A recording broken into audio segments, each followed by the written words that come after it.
Okay, so just open a either new window or a new tab. I am using Google Chrome, so Google comes up immediately.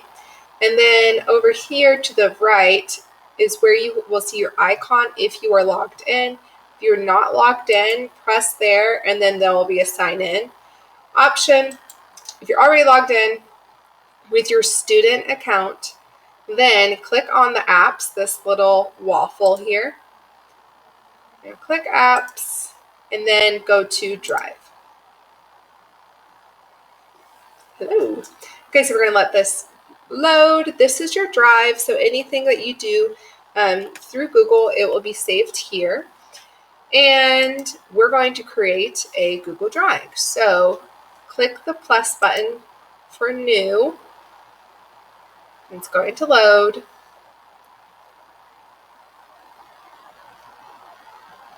And then click on More. Then Google Drawing should pop up, and you can click on that.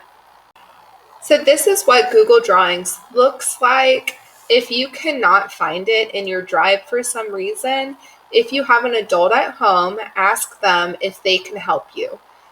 You can just go to Google, type in Google Drawing, and you should be able to find step-by-step directions. I am using a laptop. That seems to work best. So if you have that at home or a Chromebook, that should work well as well.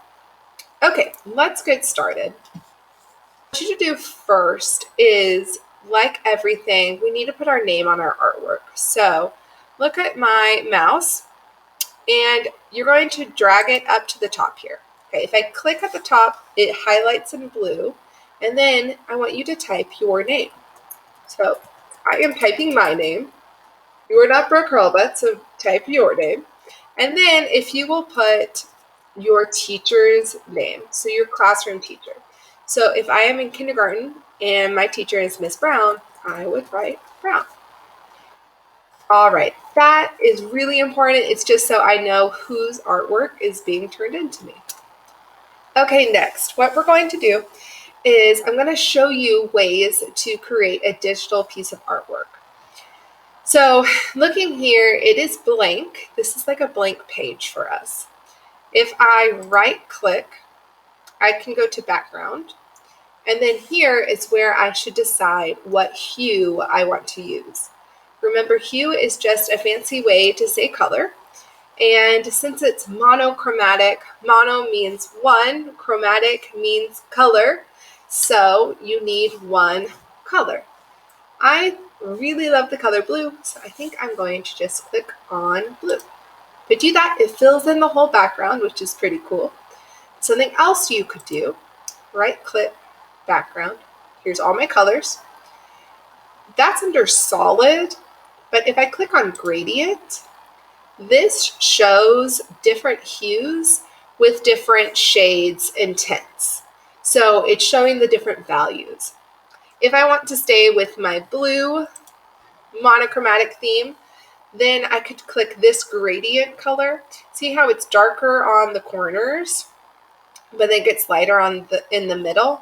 That creates kind of a 3D illusion and just adds some value. So I really like the way that looks. You could do that if you want.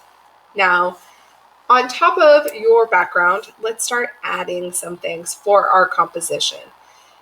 If you take your mouse right here, this is some shapes. So if you click shape, you have lots of different options of different shapes that you can use to create your picture. So maybe I'll just start simple. And I'm going to show you some different ways that you could create the illusion of space with these shapes. So I just added a shape, but something's wrong with it. The color. I have to make this monochromatic, so I need to use different shades and tints of blue. All right, so if I go back, let me show you that again. I click on my shape. I click on the little, it looks like a bucket, paint bucket. And then I can choose a blue that I want to use. Now, one way you can create the illusion of space is we could layer. So if I'm going to take a, if I'm going to fill my shape with blue, that's a pretty good looking blue, but I want a darker shade. So go back and then press on this plus button. This is going to customize a color for you. So you can see down here, this is where black is added. That creates a shade. And then here, there's some white added to the color, which creates different tints. So if I want a really dark blue, I'm going to drag my mouse down to where it's darker values, press OK, and there you go.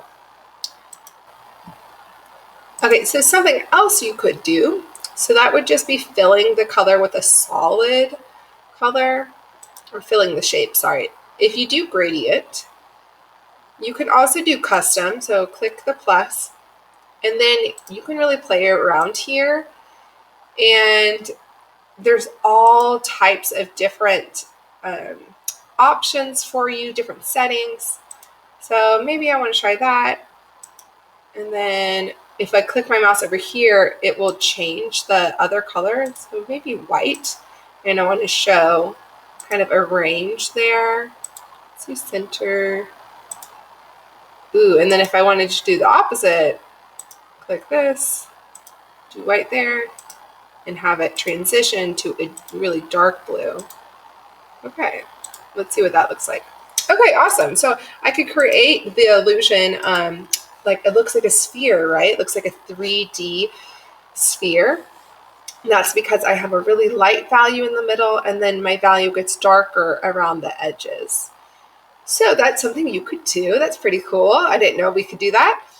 Or another way you could create the illusion of shape is we could do something like this. So if I just place one shape down, I'm going to start with a really dark value.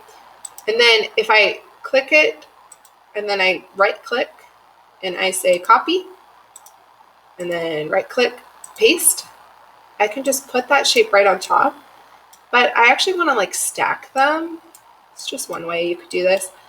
And so I make it a little bit smaller, then custom plus, and I'm going to make this next circle a little lighter in value. Okay, and then copy, paste.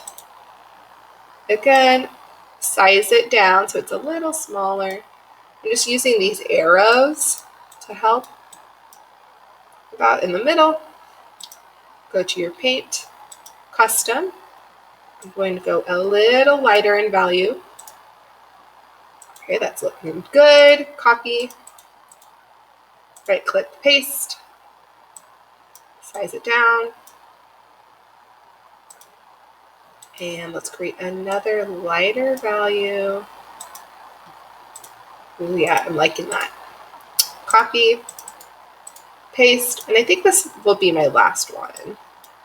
I could keep going, but just for time, I will do this as my last one. So I want to make it actually pretty light. Let's see how that looks. Okay, that looks pretty cool.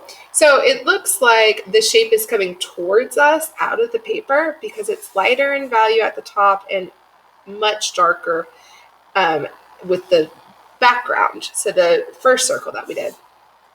You could also do this in reverse order. So if I take a shape, let's look at maybe, let's see what this shape looks like.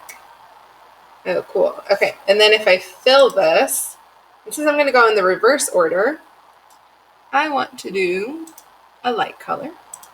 Oh, I like that. Copy. Paste. I like how this changes the values for you automatically. Then fill it in, and I'm going to go a little darker. Oops. Copy. Paste. Size it down. Go a little smaller. Let's fill it in. I'm going to go darker. Copy, paste.